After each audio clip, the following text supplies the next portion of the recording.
Christ is risen. He is risen indeed. Hallelujah. Hey, YouTube theologians, God's peace be with you. Pastor Wolfmueller here with a great question on baptism and circumcision. A couple of weeks on, maybe 3-4 weeks ago on the Twitter, I thought of the sassy thing, and whenever I think of anything sassy and theological, I think, oh, I should put that on Twitter. So I wrote, we don't separate faith and baptism.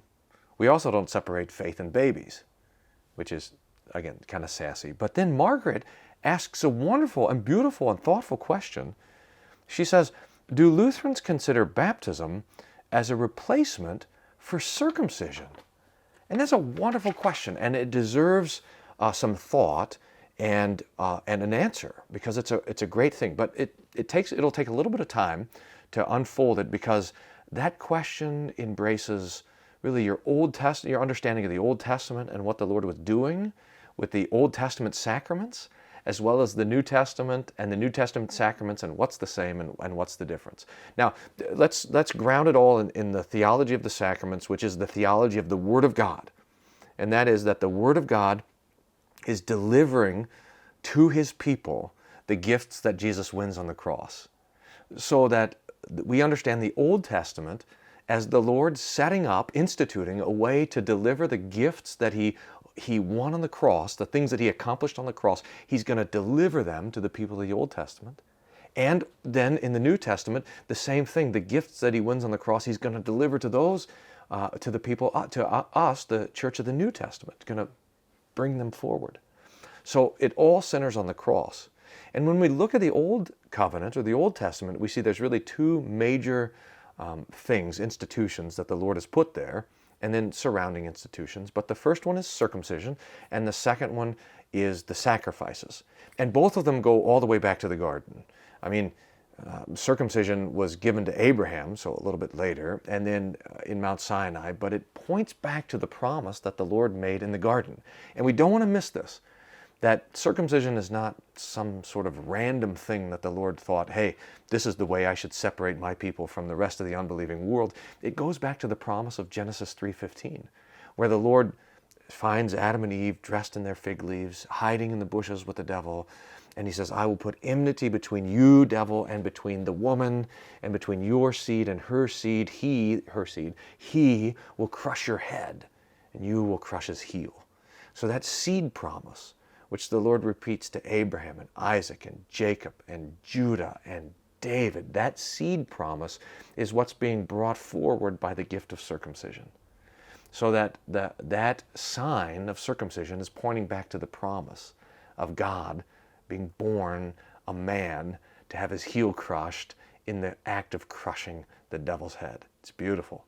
And the same thing is true of the sacrifices. We know the sacrifices went all the way back to the beginning. Even Noah was making sacrifices. Moses had all these sacrifices instituted both before the Passover and after the Exodus event on Mount Sinai, especially the Day of Atonement, morning and evening sacrifices. But all of these are also an echo of the garden. Remember when the Lord finds Adam and Eve in the fig leaves, and He takes an animal and He kills it, and He takes that hide. It's hard to imagine, but here's the first thing killed by the hands of God Himself in the garden.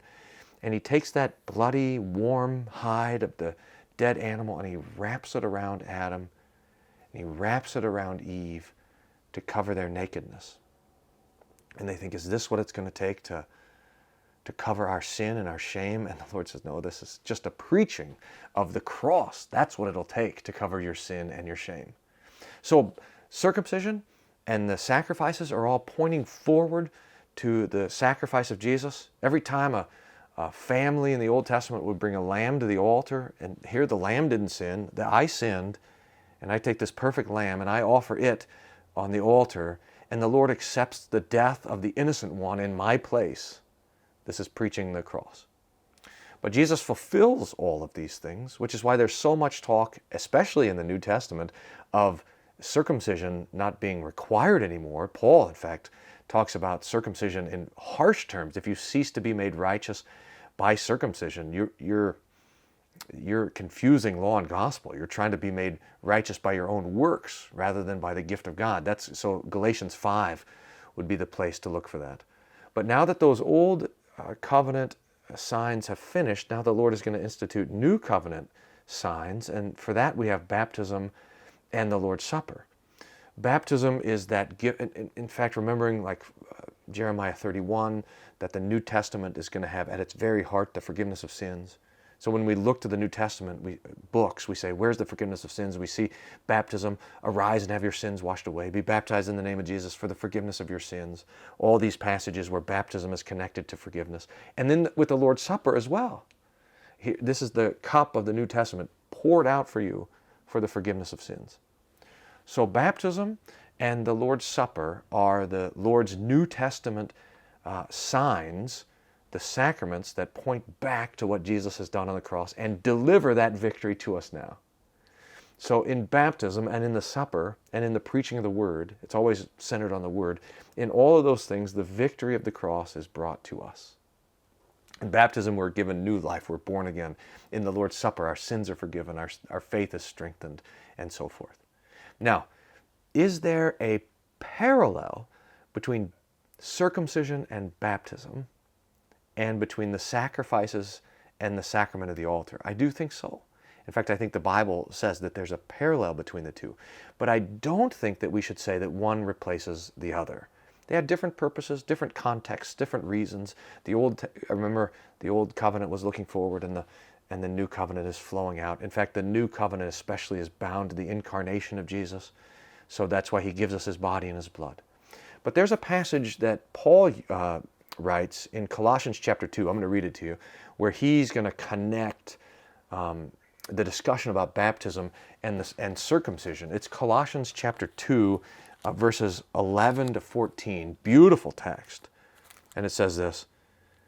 It says, in him, in Christ, you were also circumcised with the circumcision made without hands, by putting off the body of the sins of the flesh by the circumcision of Christ, buried with him in baptism, in which you were also raised with him through faith in the working of God, who raised him from the dead.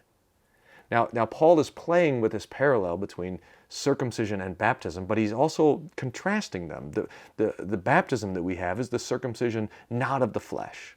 So it's not the same as the Old Testament circumcision. It's a spiritual, it's a circumcision of the heart, Paul will say in another place. And he continues, verse 13, and you being dead in your trespasses and in the uncircumcision of your flesh, he has made alive together with him, having forgiven all your trespasses, having wiped out the handwriting of requirements that was against us, which was contrary to us. And he has taken it out of the way, having nailed it to the cross. That's so beautiful. So that it's not the circumcision of the flesh, but the circumcision of the heart, that New Testament circumcision, which is accomplished through the gift of baptism, and through the hearing of the word, and through the believing of the word. So while we see a parallel between circumcision and baptism, we certainly don't see one as the replacement of the other. The New Testament stands on its own, and the Old Testament stands on its own, and the Lord has given signs in each of those testaments, covenants, kingdoms really, for us to rejoice in, and especially to rejoice in the gifts that Jesus gives us from the cross. So I hope that is helpful for you. It's a really wonderful question, and it points to some other wonderful theological points. So thank you so much for the question, for sanctifying my own kind of snarky Twitter stuff, and for asking the question. Please keep in touch. All you YouTube theologians, please keep in touch. God's peace be with you.